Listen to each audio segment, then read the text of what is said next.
Thank you very much. Hello.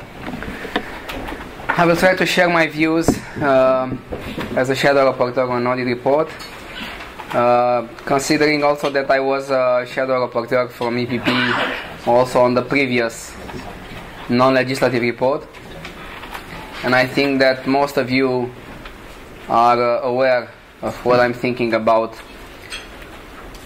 this piece of legislation. First of all,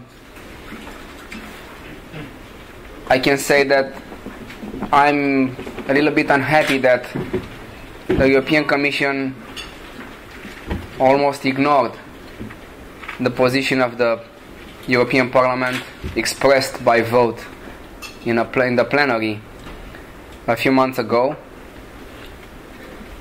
and this is a precedent. And anyway, I don't want to make further comments about this subject.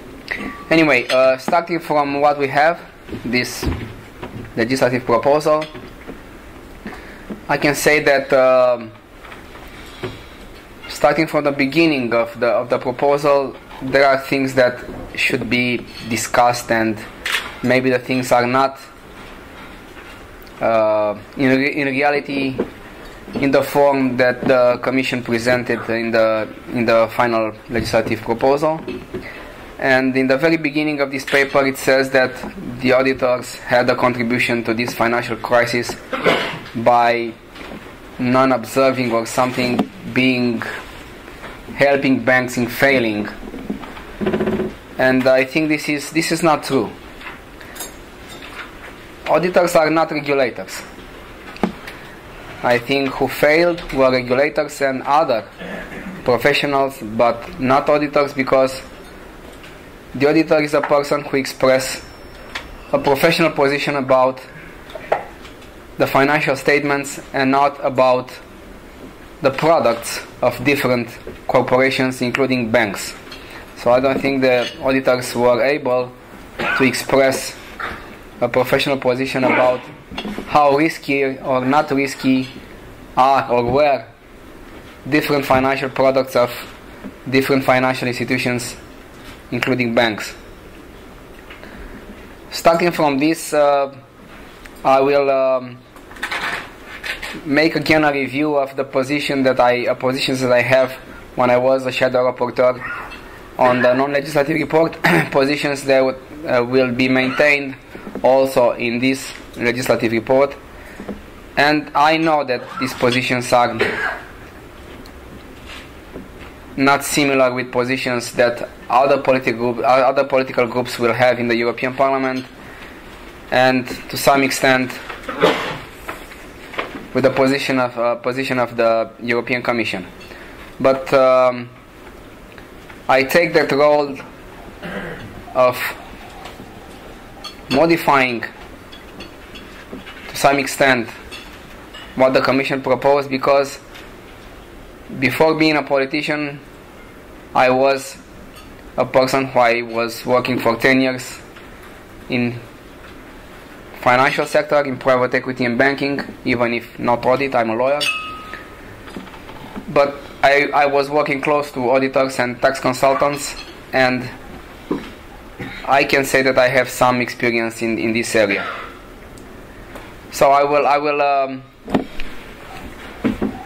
tell you my views about these proposals, even if some of you or most of you already know what I'm thinking about several things that are in this opinion. First of all, I do not agree with the proposal of making purely audit firms and purely tax consulting firms. I think it's bad for the industry, and finally this is bad for the client, and if it's bad for the client, for the corporations, it's bad for the European Union. I do not agree with mandatory rotation. I think if a client is happy with its auditor, that company should stay with that auditor. I do not agree with the duty of an auditor to report to the authorities. I don't know what things he or she sees when he is making the regulation, the audit. The auditor should have the right to report and not the duty to report, because the auditor is not a policeman, is not a regulator. Of course, I know that today the market is dominated by the Big Four, and I cannot say that I'm very happy with this situation, and I want to change that. But I want to change it in a different way that the Commission wants to change that, because I also want to see that the small firms should have more clients. I want to see that the small firms having a larger market share, and I know that in order to help those firms to grow, I cannot rely just on the market forces. I'm aware that we should intervene in some way, so that's why I'm thinking, it's just a thought at this moment, I'm thinking to propose, and of course this will be subject to negotiations between various political groups, maybe even inside my political group. I'm thinking of some thresholds for the Big Four in their relationship with the corporate clients, with the public interest entities. Different threshold which will increase year by year, starting with 2014. And in order to leave some room for the small firms of providing non-audit services. This is because I do not believe too much in helping those firms through the joint audit, and not necessarily helping the small firms through the joint audit, but hurting the clients, because I have the impression, but I still have to receive some facts, I am still under the impression that joint audit leads to an increase of the audit costs for the clients, for the companies. So that's why in order to compensate this, I was thinking to leave more room for the small firms to provide more non-audit services. As I said,